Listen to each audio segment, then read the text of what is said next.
The schedule came out earlier this week, and now that we know the exact dates of all the Tennessee Titans games, let's start picking them. Let's start predicting what the Titans 2025 record is going to be. Welcome to Titans Today by Chat Sports. I am your host, Brett Alper. And before we start predicting all the matchups, let's just go through these games really quickly. Your first four games are a doozy. At the Broncos. Then you play the Rams. You get an easy cakewalk with the Colts going to the Texans. Then you go with the Cardinals. That could be a coin flip. The Raiders, they might be terrible. It's the reunion. Mike Vrabel's coming back to Tennessee, people. You're playing the Patriots, and then you're getting the Colts game. You're getting both Colts games out early. Week 9 against the Chargers. Week 10, you get a nice little bye week halfway through the season. Texans Week 11. Seahawks Week 12. The Jags with a divisional opponent at home Week 13. Week 14, you're traveling to Cleveland. Then you're traveling all the way to San Francisco. And you're playing the Chiefs on Week 16. Oh, boy. Oh, boy. Week 17 and Week 18, though, those are easy games to close out the year with the Saints and the Jags. So we have all 17 games for you. But before we get into it, just predict it. Predict what you think the Titans' record's going to be this season. Are they going to be a playoff team? Are we going to see this big turnaround that we've seen from some teams throughout the last couple of years? Let me know down in the comments section below. Me personally, I think the Titans, this is going to be a rebuilding year, but it's also going to be a lot better than we saw last year, and how just let's not paint a picture here how terrible, and I mean how terrible, the team was. All right, so we got the first 4 weeks of the season here. Broncos, Rams, Colts, and Texans. And this is not an easy matchup to start the year. Week 1 at the Broncos. Unfortunately, I'm going to give the Broncos the win here. They were a playoff team last year. You still have Bo Nix, who's in his second year of his career, and he's already, 40? No, he's like 26, 27 years old, but you're playing a mile high. That altitude is going to get to this team, and I think that your first game with Cam Ward, it's going to take a little bit. You're not going to go out there and just be like, wow. It's going to take a little bit more to get Cam Ward to get comfortable with this team. So I'm going to go with the Broncos here. You're starting your season off 0-1. Unfortunately, you're starting your season off 0-2 because you're going up against the Rams. And the Rams, solid team. They almost got rid of Matthew Stafford. Yes, I know you got rid of Cooper Kupp. You still have Puka Nacua, and Kyren Williams is one of the best upcoming running backs in the league. It's in Tennessee, but the Rams were also like 2 plays away from going to the NFC Championship game and beating down the Super Bowl champion Eagles. That team is going to be a contender in 2025. First 2 weeks, not looking so hot for the Tennessee Titans. Now, week 3, Colts. Cakewalk. I think the Colts are going to be absolutely terrible, and you get them at home, week 3. This is when you finally get to breathe. Cam Ward's going to look amazing during this game. Colts defense, they didn't do anything really with it. They drafted Tyler Warren, and guess who's throwing to him? Either Daniel Jones, who's terrible, they're calling him Indiana Jones, or you have Anthony Richardson, who the only thing that he can do is drop back and throw it as deep as he possibly can. I know they still have Jonathan Taylor, but I think the Titans get this one done at home. And you're going with 2 back-to-back division matchups. Week 4 against the Houston Texans. And personally, I don't know about this game. This could easily be a predictable matchup for the Titans to upset the Texans. They don't really have that good of an offensive line. You get rid of Laramie Tunsil. I think this is going to be a close game, but I'm probably, only because this is in Houston, I'm going with the Texans here. So you're starting off 1-3. Now week 5, I got the Titans upsetting the Cardinals. I think everybody's really, really high on the Cardinals. I don't believe it. I like Kyler Murray, but it's just throughout his entire career, it's just, is he going to make that jump to be an elite quarterback? I know he's a little slow, but or not slow, short. He's quick as hell. What am I talking about?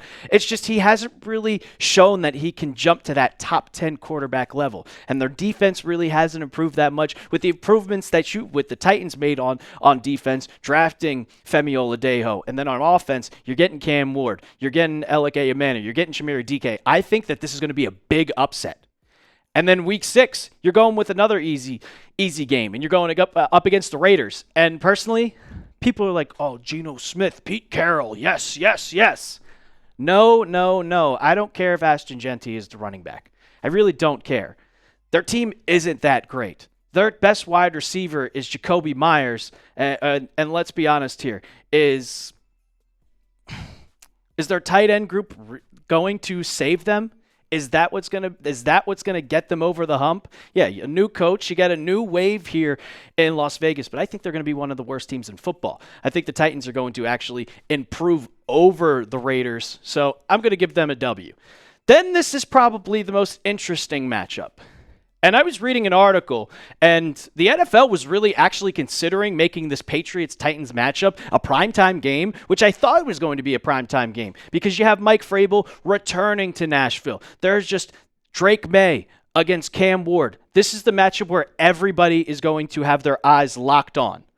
It's in Nashville. You have Harold Landry coming back. You have a whole bunch of guys coming back. But I got the Patriots winning this one.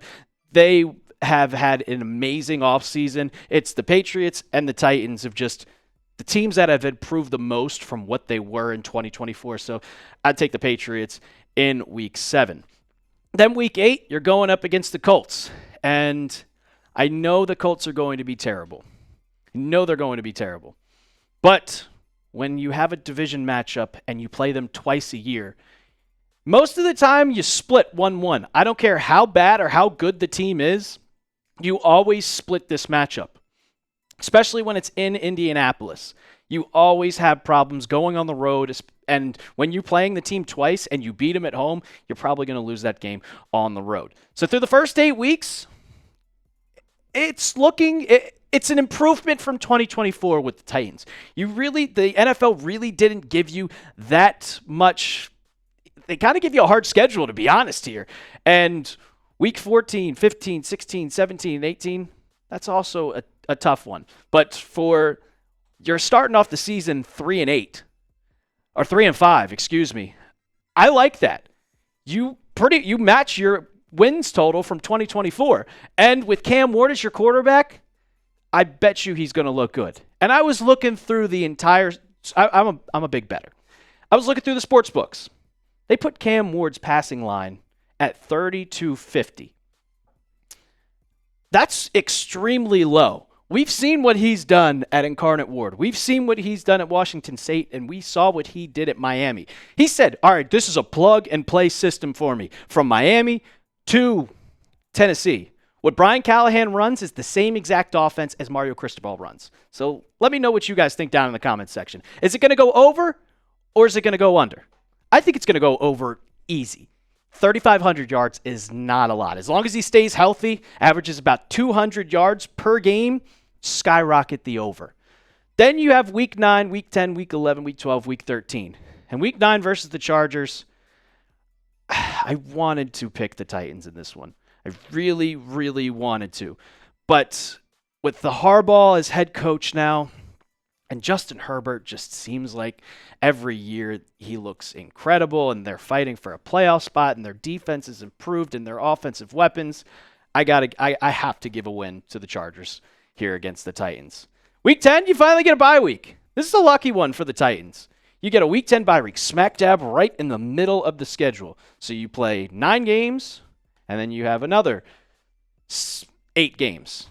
It's right in the middle. It's not, you have to wait too long to get enough rest. You don't get enough rest. It's nice to have a week 10 bye. And coming off the bye, you're at home playing against the Texans. And what did I say earlier about the Colts in Indianapolis? You're going to get one of those games. You're going to split. Yeah, well, the Tennessee Titans are going to upset the Houston Texans in Tennessee. Cam Ward is going to put on a show and show that he is the real deal, because the Texans defense isn't that great. So you're 4-6 after week 11. Now you're going into week 12 against the Seahawks. Is Sam Darnold going to be the truth? Or are we going to see a little bit of QB rivalry going in here with Jalen Milroe? I think Sam Darnold's a formidable quarterback. I think he's solid, but I would give the Seahawks the edge here. I'll give them the win at 4-7. Now, there's a question for you guys. You're 4-7. I talked about it a lot. There's 7 seeds in the NFL now. 7. A lot of the teams are still outside looking in, even though they're 3 games under 500. Will the Titans be in the playoff race after Week 13? Week 13 is when you specifically get in that mode of, okay, we're going to go into the playoff race, or this is when we kind of have that, what do I say here? It's, all right, we play the young guys. We just get ready for next season. We get some reps in, getting ready. As the Titans are, you're kind of getting that potential over and over. So let me know down in the comments, are they going to be in the playoff race? I think Cam Ward might have them in the playoff race. And if you love Cam Ward as much as I'm a fan of Cam Ward, you can get your jersey. Chatsports.com/Ward. They're on sale today. You can click that link. We'll have that in the comments and description of today's video. He's wearing number 1 for Warren Moon. I love the powder blue. You see that powder blue polo I wear all the time. Yeah, I'm a big fan of the color. Get yours today, chatsports.com/Ward. Weeks 14 through 18, 3 out of the 5 games I see as W's. And we start off with the Browns. Week 14. I don't know who the quarterback is. And you know what the saying is. When you have 2 quarterbacks, you have 0. We don't know if it's going to be Shedeur Sanders. We don't know if it's going to be Dylan Gabriel.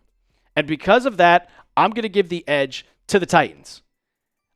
And honestly, I think that the Titans have a much better team than the Cleveland Browns. I think that they're going to be one of the worst teams in the league. They haven't improved anything. Mel Kiper gave him an A+. I don't care what Mel Kiper says. A+ because you drafted Shedeur Sanders. We saw NFL teams don't just skip on him for a reason. They didn't skip on Cam Ward. You've seen the videos of Cam Ward and Shedeur Sanders. Yeah, we know all too well about it. Cam Ward is like, I'm going to win. I'm going to do this. Don't get water. No, we're out here grinding. Give me the Titans over the Browns. You're going up against the Niners, and breaking news, everybody, Brock Purdy just got an extreme extension. This is going to be a very, very, very, very, very close game. But I'm taking the Niners in this one just because it's in San Francisco. Brock Purdy, $181 million guaranteed. $200 and I think $53 million, was it? Absolute joke. Holy overpay. Mid-quarterback, mid-team, you win at home. Then week 16, you're going up against the big bad Chiefs, and there's just nothing else to say. You're going up against Patrick Mahomes, Voodoo Magic, Kansas City Chiefs. It's in Nashville. It's right before Christmas. The Chiefs are going to win this one, let's be honest here. And then your final 2 games of the season, the Saints and the Jaguars. You're winning. You're beating the Saints at home. This is another one. Derek Carr retired. They don't have a quarterback. I know you have Alvin Kamara. He's old now. I couldn't name you like 3 players on the Saints defense. Tyler Shook is probably going to be their quarterback, or Spencer Rattler. Cam Ward or Shedeur or Tyler Shook or Spencer Rattler. Come on now. Give me the Titans. And then you close out the year, and this is where I always think that they split the division matchups. 1-1. You beat the Jags at the beginning of the year in Tennessee. I really think if you cannot make Trevor Lawrence good with Liam Cohen and Grant Udinski, Trevor Lawrence is going to be the biggest bust ever. Ever. So you close that out. You finish the season 7-10. And people are like, oh, Brett, but 7-10, that's not making the playoffs. Yeah, well, you were the worst team in the NFL. We were the worst team in the NFL in 2024. This is going to be a gradual increase. We've seen from all the draft picks that Mike Borgonzi and Brian Callahan made. And 7-10, that keeps Brian Callahan's job. And the year after, you're probably going to see the Titans slowly but surely increase and increase until you get a playoff spot with 10 wins, probably in your second or third year with Cam Ward as your quarterback. And hopefully, if you win 4 games in 2025, Brian Callahan, kiss that goodbye. He gets one shot because with a new general manager, he has a very short leash on the head coach because he did not draft that or he did not hire that head coach. So, Brian Callahan, you keep your job at 7-10. And you wait until 2026. When that comes, it's going to be a very, very good Titans team. I see Femi Oladejo becoming one of the best pass rushers in the NFL. Second year, you got Kevin Winston on the defense at safety. If he stays healthy, boom, your team is improved tremendously on the defensive end and offense. I mean, come on now. You have Cam Ward as your quarterback. It's a 2-year rebuild. Expect the Titans to gradually improve their team. 7-10. I can't complain. And neither can you guys. All you want to do is compete. That's all you want the Titans to do. Give yourself something to root for every single week in and week out. That's it for today's episode of Titans Today. Don't forget to hit that big red subscribe button. And as always, tighten up.